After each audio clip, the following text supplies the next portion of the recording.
모르드게가 이 일을 기록하고 아하수에로 왕의 각 지방에 있는 모든 유다인에게 원근을 막론하고 그를 보내어 이르기를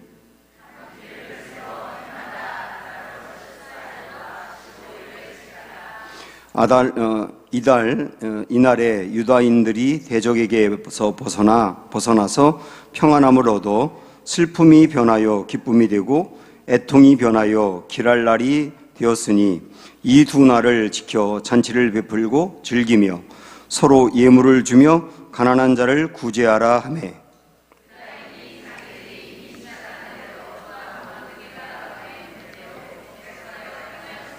곧 아각 사람 함무다다의 아들 모든 유다인의 대적 하만이 유다인을 진멸하기를 꾀하고 부루 곧 제비를 뽑아 그들을 죽이고 멸하려 하였으나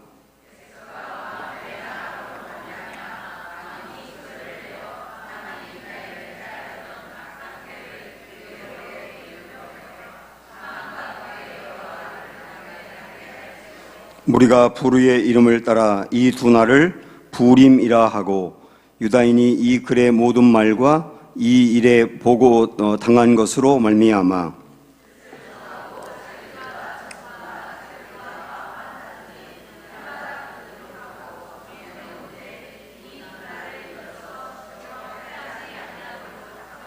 각 지방 각 읍 갑 집에서 대대로 이 두 날을 기념하여 지키되 이 부림일을 유다인 중에서 패하지 않게 하고 그들의 후손들이 계속해서 기념하게 하였더라.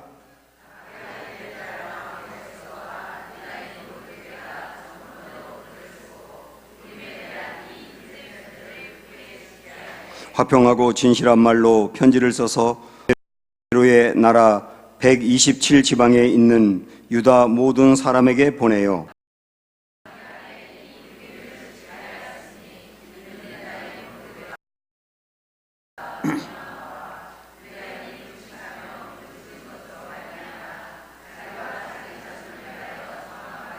같이 읽습니다. 에서의 명령이 이 부림에 대한 일을 견고하게 하였고 그 일이 책에 기록되었더라. 아멘. 부림절에 대해서 보도록 하겠습니다. 이 마지막 에스더 부분에는 부림절이라고 하는 절기가 소개가 되고 있습니다. 이 부림절은 지금까지 유대인들이 지키고 있거든요. 이 날이 되면 당연히 휴일이고요. 12월 14일에 드리게 됩니다. 그때가 되면 모든 유대인들이 이제 성전에 가야 되고 성전에서 에스더서를 읽게 됩니다. 각자. 근데 에스더서를 읽을 때 이제 에스더에 의해서 역전되는 이야기, 그 이야기가 나오면 큰 소리로 읽는다고 합니다. 그리고 하만이 망하는 이야기 부분에서는 막대기나 뭐 이런 것으로 막 책상 같은 걸 치면서 소리를 지르면서 읽는다는 거예요. 그게 지금까지 쭉 내려오는 관례입니다. 근데 요즘 물론 유대 젊은이들은 신앙이 없기 때문에 남자가 여자 변장을 하고 거리를 다니면서 또 부림절을 지키기도 하는데 어쨌든 굉장히 유대인들에게는 중요하고 큰 절기입니다. 이 부림절 이렇게 있는데요. 이 부림이라고 하는 말은 우리가 그동안에 쭉 이 에스더서를 보아왔습니다마는 하만이라고 하는 사람, 이 사람은 아말렉 사람이죠. 이 아말렉 사람 하만이 모르드게를 비롯한 유다인들, 그러니까 페르시아가 지배하는 곳 여기저기에 살고 있는 유다인들 대략 50만 명쯤 된다고 추산할 수 있는데 이 유다인들을 12월 14일 날 모두 다 죽이는 그 유다인들을 완전히 씨를 말려버리려고 작정하고 12월 14일이라고 하는 날짜를 딱 찍었어요. 그날을 제비 뽑았거든요. 그날이 딱 나왔던 겁니다. 그리고 12월 14일을 기다리는 동안 우리가 그동안에 보아봤습니다마는 에스더가 죽으면 죽으리다 그러면서 왕에게 나아가고 그것이 계기가 되어서 완전히 역전해서 12월 14일 바로 그날 유다인들이 죽은 게 아니고 유다인들을 죽이려고 했던 하만과 그의 아들들과 그 다음에 아말렉 사람들이 도리어 7만 5천 명이 죽습니다. 그 날을 기념하여서 부림절이라 그래요. 그래서 오늘 우리가 읽었던 말씀에 24절부터 보면 곧 아각 사람 함무다다의 아들 모든 유다인의 대적 하만이 유다인을 진멸하기를 꾀하고 부루 곧 제비를 뽑아, 이 부루라고 하는 말이 제비라고 하는 말이거든요. 그 제비를 뽑았는데 12월 14일이 나왔잖아요. 그걸 뽑아 그들을 죽이려 멸하려 하였으나 에스더가 왕 앞에 나아감으로 말미암아 왕이 조서를 내려 하만이 유다인을 해하려던 악한 꾀를 그의 머리에 돌려보내요. 하만과 그의 여러 아들을 나무에 달게 하였으므로 무리가 부루의 이름을 따라 이 두 날을 부림이라 하고 유다인이 이 글의 모든 말과 이 일을 보고 당한 것으로 말미암아 하고 쭉 내려가서 31절에 보면 정한 기간에 이 부림일을 지키게 하였으니 이러면서 지금까지 이 부림절이 내려오고 있다 그런 얘기예요. 이 부림절에 유다인들은 잔치를 벌입니다. 근데 이 잔치를 벌이는데요, 제가 이 에스더 말씀 첫날에 그런 얘기를 했는데 에스더서에는 유독 잔치 이야기가 많이 나온다고. 총 8번의 잔치가 있습니다. 에스더가 왕을 위해서 벌였던 잔치도 2번 있었고 지금 하고 있는 부림절에 지키는 잔치도 있고요. 그런데 맨 앞에 1장에 보면 아하수에로 왕이 벌인 잔치가 있어요. 그렇죠? 기억나시죠? 아하수에로 왕이 벌인 잔치는 무려 180일 동안 계속됐었습니다. 180일 동안, 6개월 동안 계속 나라의 왕궁에서 잔치를 벌였다고요. 그것도 모자라서 일주일을 추가적으로 더 잔치를 벌이는데 그때 수많은 사람들이 왕궁으로 초청이 되고 그 사람들이 왕이 내리는 어주를 비롯해서 산의 진미를 먹으면서 심지어는 돌아가면서 이 금잔에다가 왕이 먹는 이 금잔에다가 사람들이 먹는 뭐 그런 잔치를 벌였습니다. 이 잔치는 굉장히 화려했고 권력을 상징하는 거고 그 다음에 페르시아라고 하는 나라가 얼마나 어마어마한지를 보여주는 그런 잔치였어요. 그런데 이 화려한 잔치의 끝에는 무엇으로 끝나느냐 하면 왕후를 좀 오게 해라. 내 왕후가 얼마나 예쁜지 사람들에게 다 보여주고 싶다. 그러는데 이 왕후가 나는 사람들 앞에서 원숭이처럼 보여주고 그럴 사람이 아니에요. 그러면서 거부했지 않습니까? 그러자 왕은 분노하고 와스디를 폐위시키고 그래서 와스디는 상처를 받고 그러는 것으로 잔치가 끝난 거예요. 굉장히 화려한 잔치였고 자기가 얼마나 위용 있고 힘 있는지를 드러내고 싶은 잔치였는데 그 잔치의 결론이 뭐냐면 분노와 상처였다는 거예요. 이게 왕이 배설한 잔치였습니다. 그런데 하나님이 이제 이 유다인들을 도와서 베푼 잔치, 이 잔치는 어떤 거였느냐? 왕이 베푼 잔치처럼 화려한 건 아니에요. 그런데 이렇습니다. 22절, 아까 우리 전사님이 이 말씀 아마 읽고서 그 찬양을 선곡한 것 같은데요. 22절 보시면 시작. 이날에 유다인들이 대적에게서 벗어나서 평안함을 얻어. 자, 대적에게서 벗어나 평안함을 얻었대요. 그 다음에 슬픔이 변하여 어떻게 됐다고요? 기쁨이 되고 애통이 변해서 어떻게 됐습니까? 길한 날이 되었으니 이 두 날을 지켜 잔치를 베풀고 즐기며 서로 예물을 주며 가난한 자를 구제하라. 이런 잔치가 있었다는 겁니다. 이 왕이 베풀었던 잔치같이 화려하진 않아요. 가난한 유대인들이 벌인 잔치이기 때문에 굉장한 건 아닙니다. 그러나 이 잔치는 슬픔이 변하여 기쁨이 되는 잔치, 대적에게서 벗어나 평안함을 얻는 잔치, 고통에서 벗어나 길한 날이 오는 잔치, 이런 잔치였다고요. 하나님이 베푼 잔치의 결론이 이랬다는 겁니다. 자, 여러분, 우리는 이 두 잔치, 왕이 베푼 잔치와 하나님이 배설해 주신 잔치, 이 두 잔치를 한번 비교해 보면서 나는 나의 인생이 무엇을 추구해 가고 있는지를 한번 여러분 생각해 보시길 바랍니다. 이 잔치를 내 인생이 추구하는 것으로 보자고요. 나는 왕이 베푸는 잔치 같은 그런 잔치를 추구하는가? 화려하고 많은 걸 내가 모아서 힘을 얻고 그것으로 얼마나 내가 대단한 사람인지를 드러내고 싶고 그러기 위해서 애쓰고 노력하기도 하고 인맥을 쌓기도 하고 긁어 모으기도 하고 그런 인생의 잔치를 추구하고 살고 있지 않느냐. 그런데 그 잔치의 결론은 분노와 상처랍니다. 분노와 상처래요. 이종용이라고 하는 분, 옛날에 가수였었지 않습니까? 이 사람이 탑 가수의 자리까지 올라가고 돈도 굉장히 많이 벌고 근데 대마초를 펴가지고 옥에도 갔다 오고 그랬잖아요. 이 사람이 나중에 한참 후에 자기 인생을 완전히 바꾸면서 그때 지었던 노래가 뭐냐면 난 참 바보처럼 살았군요. 자기가 쓴 가사는 아닌데 다른 사람이 쓴 가사에 곡을 붙이면서 불렀지 않습니까? 난 참 바보처럼 살았군요. 자기 인생을 얘기한 거예요. 결국 그 노래에서 이 사람이 고백하는 건 뭐냐면 나는 지금까지 왕이 베푼 잔치 같은 걸 추구하고 살아왔다는 거예요. 화려하고 싶었고 내 이름을 최고로 드러내고 싶었고 그래서 많은 것을 얻고 싶었고 그러기 위해서 다른 사람을 밟고 올라가기도 하고 경쟁에서 이기기 위해서 그렇게 애쓰며 노력했는데 그런데 그렇게 하고 난 뒤 얻은 나에게 온 결론이 뭐냐? 허무더라는 거예요. 상처더라는 거예요. 나보다 더 올라가는 사람을 볼 때 분노가 생기더라는 거예요.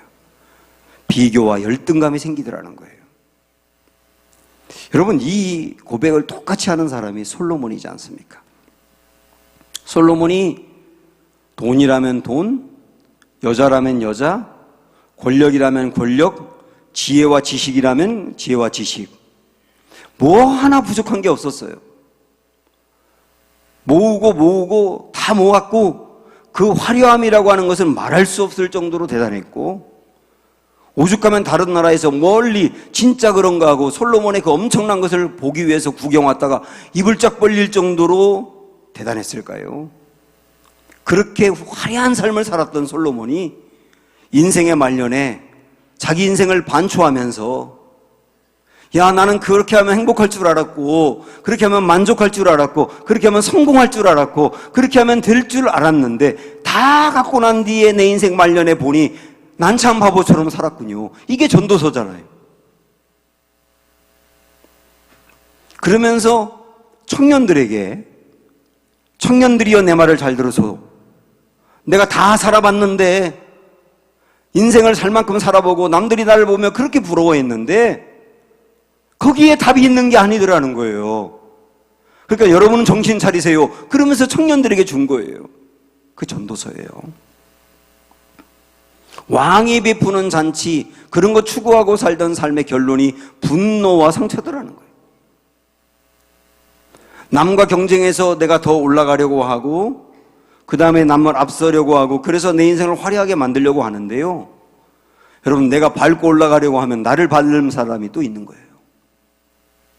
제가 자주 말씀드리지만은 우리 그리스도인들이 이 세상을 살아가면서 세상의 지혜로 뭔가 세상을 앞서려고 생각을 합니다. 그런데 우리가 아무리 지혜로워도 나보다 지혜로운 사람은 세상에 질비합니다. 꾀가 얼마나 많은지 몰라요. 돈을 벌기 위해서 자다가도 코백하고 감쪽같이 법을 이용해가지고 감옥은 안 가면서 내 돈을 다 긁어가기도 하고 와, 정말 세상이 이렇습니다. 내가 경험을 의지하려고 하면요, 내 경험과 비교할 수 없을 정도로 대단한 경험을 갖고 있는 사람 세상 도처에 깔려 있어요. 우리가 경험으로 그들을 이길 수 있다고요? 인맥, 내가 쌓은 인맥으로 성공하려 하고 그 인맥으로 뭔가 화려하게 살아보려고 합니까? 세상에 나와 비교할 수 없을 정도로 엄청난 인맥, 그 넓은 인맥을 갖고 있는 사람은 셀 수 없이 많습니다. 내가 갖고 있는 능력, 그 능력으로 뭔가 대단한 삶을 살아보려고 한다고요? 여러분, 내 능력 쳐다보고 비웃는 그런 사람들은 세상에 아주 많습니다. 그런 것으로 세상과 경쟁해서 이기고 왕이 배설한 잔치 같은 삶을 추구하겠다고요? 그 결론이 무엇인지를 에스더가 이야기하잖아요. 그래서 오늘 마지막 말씀은 왕이 배설하는 잔치 같은 그런 삶을 추구하지 말아라. 그 삶의 결론이 이렇다라고 알려주면서 하나님이 마지막에 이스라엘 백성들에게 베풀었던 그 잔치, 화려하진 않을 수 있다. 그러나 마음에 진짜 기쁨이 있고 평안함이 있는 그런 잔치가 있다는 거예요. 그런 잔치를 추구하라는 거예요. 아시겠습니까, 여러분? 그 잔치가 있다는 거예요. 그 잔치를 추구하고 살라고요. 하나님이 나를 사랑한다는 거, 하나님이 나의 아버지가 되셔서 나를 사랑한다는 거, 아들 예수님까지 주실 정도로 나를 사랑한다는 거, 그 하나님의 사랑을 진짜 알므로 얻는 기쁨, 그게 하나님이 베푸는 잔치거든요. 거기서의 만족이. 베드로전서 1장 8절 한번 가보세요.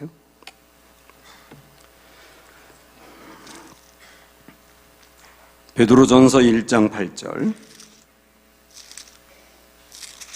신약성경 377쪽.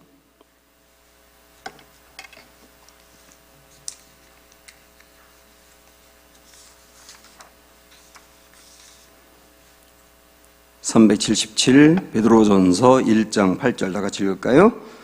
예수를 너희가 보지 못하였으나 사랑하는도다. 이제도 보지 못하나 믿고 말할 수 없는 영광스러운 즐거움으로 기뻐하니. 이게 주님이 베푸는 잔치라고요. 예수 그리스도를 우리가 보지 못하였으나 사랑해요. 그리고 그분을 믿어요. 그분이 나를 얼마나 사랑하는지 알고 나도 그를 사랑해요. 그런 때 오는 뭐가 있냐면 즐거움과 기쁨이 있다는 거예요.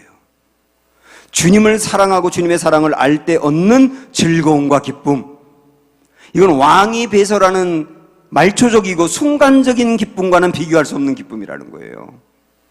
이런 것을 추구하고 살아야 되지 않겠느냐. 이런 데서 마음의 평안과 안정을 얻어야 되지 않겠느냐. 그걸 오늘 얘기하는 거거든요.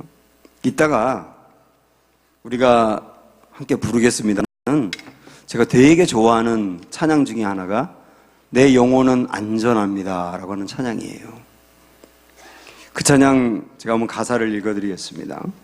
내 아버지 그 품 안에서 내 영혼은 안전합니다. 주 손길로 내 삶을 안으시니 그 평강이 나를 돕습니다. 나 비록 넘어지며 흔들리지만 주 내 안에 거하며 나를 붙드시니 내 생각을 주께로 돌리고 주시는 평강의 옷을 입습니다. 주 약속 안에서 내 영혼 평안해. 내 뜻보다 크신 주님의 계획 나 신뢰해. 두려움 다 내려놓고 주님만 의지해. 주 안에서 내 영혼 안전합니다. 내 영혼이 세상의 환경 그런 거에 따라서 휘둘리지 않아요.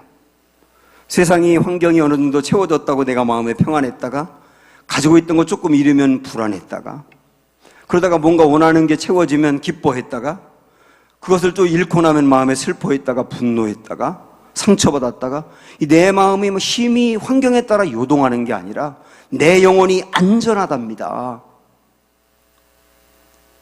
호수처럼 잔잔하고 안전하답니다. 그게 어디서 오느냐면 하나님이 내 아버지가 되시는데 하나님의 그 품 안에서, 하나님의 품 안에 마치 내가 이렇게 안겨 있는 것처럼 하나님의 사랑을 알고 하나님의 영혼이 나를 품에서 놓지 않는다는 사실을 알고 그것에서 얻는 평안함과 영혼의 만족감, 그게 있다는 거예요. 그게 하나님이 우리를 위해서 베푸는 잔치, 우리가 추구해야 될 잔치, 사라지지 않는 기쁨, 있다가 없어지는 게 아니라 영속적인 기쁨, 이런 기쁨이 우리 앞에 놓여 있는 겁니다. 이 기쁨을 에스더서가 우리에게 안내하고 싶은 거예요. 사랑하는 여러분, 주님 안에서 이 기쁨을 추구하시기를 바라고 그 기쁨이 우리 심령 속에 가득하기를 주님의 이름으로 축원합니다. 그러면 이 기쁨을 우리가 하나님 안에서 얻는데 말이죠. 문제는 뭐냐면 하나님 안에서 얻는 기쁨을 저나 여러분이나 다 경험했거든요. 구원을 확신할 때 경험했고, 그 다음에 어떤 때는 예배에 경험하기도 하고. 그런데 이 기쁨이 진짜 중요한 기쁨이고 지속적인 기쁨인데, 우리는 문제는 뭐냐면 이 기쁨이 우리에게 있다가 또 사라진다는 거예요. 하나님 안에서 얻은 기쁨인데도 있다가 사라져버리고 또 왔다 갔다 한단 말이죠. 그래서 어떻게 하면 이 기쁨이 지속적으로 우리에게 있을 수 있겠느냐, 그것을 오늘 말씀은 또 안내해주고 있습니다. 어떻게 이 기쁨이 지속될 수 있느냐, 몇 가지 우리가 보도록 하겠는데, 우선 내 안에 있는 기쁨을 나만 간직하지 말고 확산하셔야 돼요. 내 기쁨을 확산할 때 내 기쁨이 계속되는 겁니다.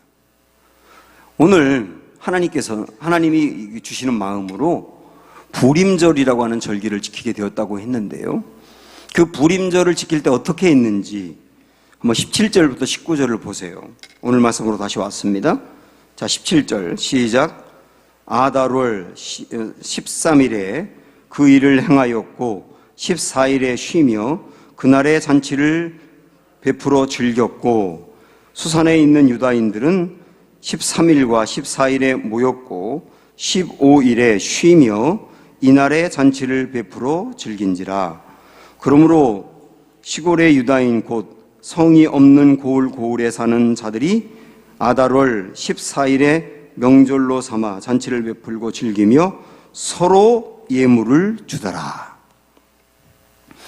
부림절에 어떻게 잔치를 이들이 베풀었는지를 이야기하는데, 주님이 구원하신 그날을 감사하면서 각각 집집마다 다 잔치를 벌였는데, 그게 우리 집만 잔치하고 우리로 끝내는 게 아니라 서로 기쁨의 잔치를 나누었다는 겁니다. 나누었대요. 이게 구체적으로 어떤 일인지는 정확히 모르겠습니다만은 아마 여러 가족이 함께 모여서 구원의 기쁨을 같이 이야기하고 찬양하고 나누기도 하고 음식을 같이 나누기도 했겠고, 그러면서 내 기쁨이 내 기쁨으로 끝나는 게 아니라 다른 사람의 기쁨이 되도록 확산시켰다는 거예요. 다른 사람에게 내 기쁨을 확산시킬 때 내 기쁨은 메말라가는 게 아니라 더 내 안에 충만할 수 있다는 거예요. 그래서 여러분께서도 내가 하나님 안에서 얻은 기쁨을, 그것을 메말라가게 하지 않고 계속 기뻐할 수 있으려면 내 기쁨을 나누라는 겁니다. 나눌 때 기쁨은 더 충만해진다, 그런 얘기를 하고 있는 겁니다. 우리의 인생이 그렇습니다. 저도 목회가 말이죠. 제 목회가 성도들을 동원해가지고, 성도들을 막 동원해서 성도들로 인해서 제 인생이 목회자로서 기쁘기 위해서 목회를 하는가? 성도들을 동원해서 내 기쁨을 충만하기 위해서 목회를 하는가? 아니면 내 안에 있는 기쁨을 성도들에게 나누어서 기쁨이 흘러가도록 하는 것인가? 그게 내 목회가 거기에 초점이 있는가? 고민하거든요, 저는. 이건 여러분도 한 명 한 명 다 마찬가지 아닙니까? 아수에로가 베풀었던 잔치는 아수에로의 기쁨을 위해서 사람들을 동원한 거예요. 그런데 하나님이 주시는 잔치는 내 기쁨을 위해서 사람들을 동원하는 것이 아니라 내 기쁨을 흘려보내서 다른 사람까지 기쁘게 하는 거였다고요. 그럴 때 기쁨이 계속된다는 거예요. 우리 성도들이, 저는 그렇게 됐으면 좋겠어요. 하나님이 나에게 베푼 은혜, 내가 하나님을 통해서 얻은 그 기쁨이 나로 끝나는 게 아니라 자꾸 공동체 안에서 기쁨을 나누는 자리가 됐으면 좋겠습니다. 지금 사실 목회자로서 제가 이제 고민하고, 저뿐만 아니라 요즘 목회자들이 다 고민하는 것 중에 하나가 뭐냐면 교회 안에 공동체가 자꾸 무너지는 거거든요. 나 한 명, 나 하나 하나님 바라보면서 신앙생활 열심히 하면 돼 라고 생각하는 성도들이 자꾸 갈수록 늘어나고 있고, 교회 안에서 이 공동체, 목장 같은 공동체, 그 공동체 안에서 하나님이 얼마나 놀라운 일을 행하셨는지 그것을 나누고 내 기쁨을 다른 사람에게 나누어서 그도 기쁘게 하고 그의 기쁨을 내가 받아서 나도 기쁘고 기쁨을 나누는 이런 자리가 갈수록 무너지고 있다는 게 너무 안타까운 거예요. 물론 공동체 때문에 상처를 입은 사람도 있지만, 그런 사람이 있는 건 맞지만, 그러나 그것 때문에 정말 소중한 이 기쁨을 포기하면 안 되지 않습니까? 그래서 교회가 모여서 내가 받은 기쁨을 나누는 자리가 자꾸 생겨야 되고, 그 나누는 자리가 풍성해야 되겠다. 왜? 그러면 그럴수록 내 안에 있는 기쁨이 더 충만해진다는 거예요. 그 기쁨의 원리라고 하는 겁니다. 나만 간직하려 하면 메마르지만 기쁨을 나누게 되면 기쁨은 충만해진다. 그걸 얘기하고 있는 겁니다. 근데 거기서 또 멈추지 않아요. 오늘 말씀에 보면, 자, 이번에 아까 읽었던 22절을 보실까요? 이렇게 말씀합니다. 쭉 아까 몇 번 읽었으니까 읽지 않고 끝에 가보면 이렇게 나오죠. 잔치를 베풀고 즐기며 서로 예물을 주며, 그 다음에 뭐라고 말했냐면 가난한 자를 구제하라. 여기까지 가라고 그랬습니다. 그러니까요,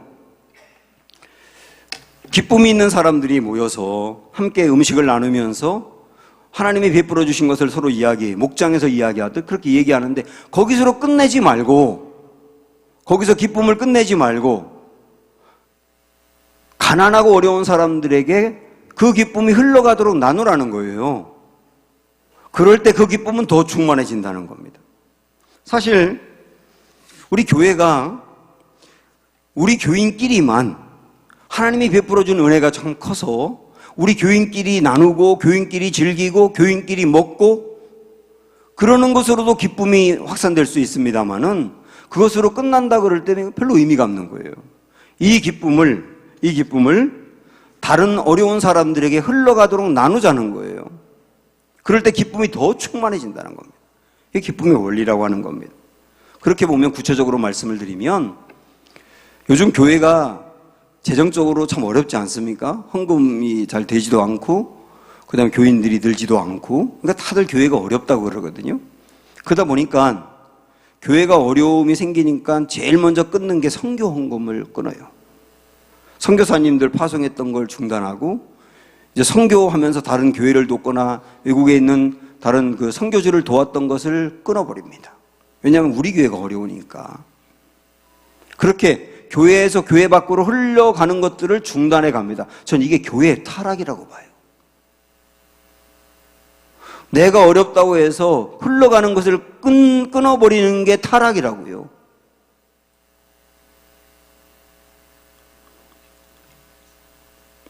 저는 우리 교회 교우들이 좋은 일이 생기면 뭐 합격을 했다든지 아니면 결혼식을 했다든지 뭐 마음 아픈 일이지만 장례식을 잘 마쳤다든지 그러면 떡을 해서 교인들끼리 나누는 거 좋습니다. 근데 이런 생각이 드는 거예요. 우리끼리 좋은 일이 생겨서 떡을 나누는 거, 우리끼리 나누는 거 참 좋은데, 그것을 우리 문화를 좀 바꿔서 좋은 일이 생길 때 그것을 모아서 교회 밖으로 흘러가게 하는 건 더 좋지 않을까? 우리가 떡을 먹는 것도 좋지만 우리가 떡을 먹을 걸 먹지 않고 우리의 기쁨을 어려운 사람에게 흘러가게 하는 건 어떨까? 그걸 모아가지고 선교지로 흘러가게 한다면 얼마나 도움이 될까? 이런 생각이 참 많이 드는 거예요. 그래서 제안해 드리고 싶은 거예요. 지금 우리 교회가 함께 후원하고 기도하고 있는 이제 가나, 필리핀, 태국, 라오스 이런 데가 있는데, 가나의 선교사님은 저하고 한 달에 한두 번 정도 이렇게 꼭 문자를 주고받습니다. 그곳에 있었던 좋은 일들을 항상 저한테 이렇게 알려주세요. 이번에 우리 교회에서 함께 기도하며 재작년인가요? 작년에 건축했던 바통강교회에서 많은 아이들이 세례를 받고 하는 장면을 사진을 보내주셨더라고요. 그리고 이슬람권이 있어요. 거기 이제 그 가나의 중북부 쪽은 이슬람이 굉장히 강하거든요. 거기에 이번에 교회를 하나 세웠는데 투어 보돔이라고 하는 지역에 사랑의 나눔교회를 이렇게 건축을 했는데 350명이 모였답니다. 이슬람 지역인데 그 마을에. 그리고 상당수가 어린아이들이래요. 그 선교사님이 그 어린아이들을 하나하나 보면서 눈물을 흘렸더라. 야, 이 아이들, 이슬람 지역에 있는 이 아이들, 교회가 이제 여기에 세워지지 않고 이곳에 목회자가 없으면 다 이슬람을 믿고 모슬람 될 수밖에 없는데, 이게 교회가 여기에 세워지는 바람에, 거기에 사역자가 생기는 바람에 350명의 이슬람 교도가 될 뻔한 사람들이 교회를 왔다는 거죠. 눈물이 나는 거예요. 근데 그 교회가 한국에 있는 어떤 교회와 교인들이 헌금으로 지어준 거예요. 그러니까 한국에 있는 교회와 교인들이 그 헌금을 모으고 보낼 땐 굉장히 훌륭한 헌금이죠. 그런데 그게 없어도, 우리 교회가 보냈다고 한다면 우리 교회는 그거 없어도 운영이 될 만한 헌금이었던 거죠. 그러나 그게 350명의 그 이슬람 영혼들을 살려내는 엄청난 역사로 나타나고 있다. 이런 것을 알 때 기쁨이 배가 되지 않겠어요? 그리고 우리가 작년에 갔을 때 아만 프롬이라고 하는 초등학교를 갔었습니다. 저도 선교사님하고 따로 또 갔었는데, 그때 갔더니 조그마한 교실 이렇게 한 2개 이렇게 있더라고요. 이 어떤 분이 헌금해가지고 2개 교실을 세웠대.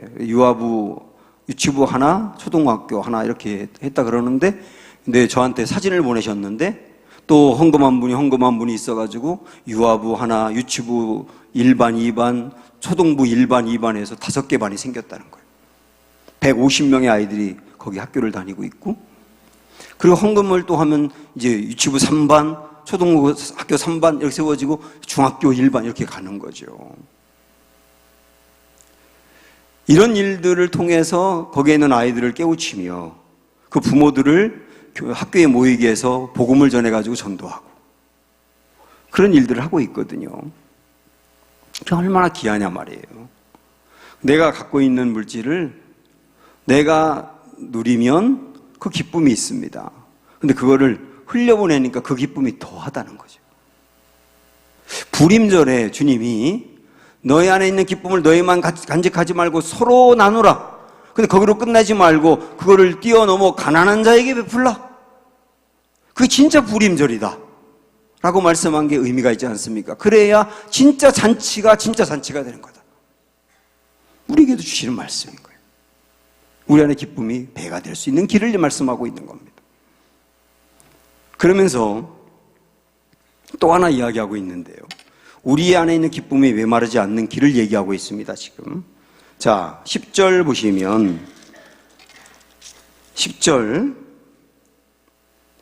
곧 함무다다의 손자요 유다인의 대적 하만의 10아들을 죽였으나 그들의 재산에는 손을 대지 아니하였더라, 이렇게 나옵니다. 그들의 재산에는 손을 대지 아니하였더라. 이거 기억하시고 15절도 가보세요. 16절까지. 아달월 14일에도 수산에 있는 유다인이 모여 또 300명을 수산에서 도륙하되 그들의 재산에는 손을 대지 아니하였고, 왕의 각 지방에 있는 다른 유다인들이 모여 스스로 생명을 보호하여 대적들에게서 벗어나며 자기들을 미워하는 자 7만 5천 명을 도륙하되 그들의 재산에는 손을 대지 아니하였더라. 그게 반복적으로 나오는 게 뭐냐면 그들의 재산에는 손을 대지 않았다는 거예요. 여러분, 이게 강조하는 게 뭐냐면, 지금 유다인들은 구원받은 것으로 인하여 기쁨이 있어요. 근데 이 기쁨을 우리 주님이 잘 간직하도록 하면서 경계하는 게 뭐냐면, 절대로 다른 사람의 재산에는 손을 대지 말아라. 왜 그러냐면, 재산에 손을 대잖아요.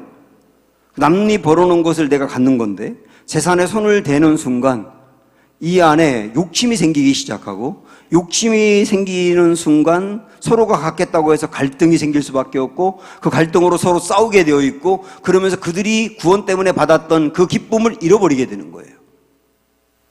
그러니까 우리 마음의 기쁨은 욕심이 커질수록 이 안에서 떠나간다는 얘기예요. 욕심이 커질수록 참 이상하지 않습니까? 욕심이 큰 사람은 더 갖기는 가져요. 그런데 내 안에서 욕심이 크면 클수록 기쁨이 떠나간답니다. 그래서 주님은 성경에 보면 전쟁에서 이길 때에도 절대로 전리품에 손을 대지 말라고 말씀한 적이 그렇게 많은 거예요. 내 안에 자꾸 욕심이 커가면 욕심이 커가는 것만큼 기쁨이 떠나간다. 그리고 그 욕심은 채울 길이 없어서 더 갖고 더 갖고 더 갖는데 그러다가 결국은 왕이 베푼 잔치 같은 삶을 추구할 수밖에 없다.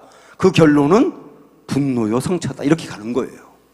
그렇게 가지 않도록 욕심을 내 마음에 제어하고 내 마음의 그 순결함을 지키라고 말씀하는 게 기쁨을 지키라는 뜻이에요. 사랑하는 여러분, 에스더서를 마감하면서 주님이 우리에게 강조하는 것은 기쁨이거든요. 진짜 잔치를 벌인 것 같은 기쁨, 이 지속적인 기쁨을 우리가 누리기를 주님이 원하시는 겁니다. 스바냐서 3장 17절에 있는 말씀처럼 내가 뭔가 주를 위해서 많은 일을 했기 때문에 주님이 나를 사랑하는 게 아니고 내가 하나님의 자녀이기 때문에 그 모습 그대로를 나를 사랑하시는 거예요. 내가 봉사를 많이 하고 전도를 많이 하고 뭐 굉장한 업적을 남기고 그래서 주님이 나를 잘했기 때문에 사랑하느냐? 나의 모습이 어떠하든 초라하든 부족하든 그 모습 그대로 너는 내 자녀야. 그래서 사랑한다는 거. 우리가 그걸 알고 내가 이렇게 사랑을 받는 사람이라고 하는 것을 아는 게 주님의 잔치에 참여하는 거잖아요. 그 기쁨이 우리 안에 있기를 원하고 주님 안에서의 그 기쁨이 풍성함으로 말미암아 세상과 비교할 수 없는 그 기쁨이 여러분 안에 흘러가시기 바라고 내년 한 해도 그런 기쁨으로 충만할 수 있는 은혜가 있기를 주님의 이름으로 축원합니다.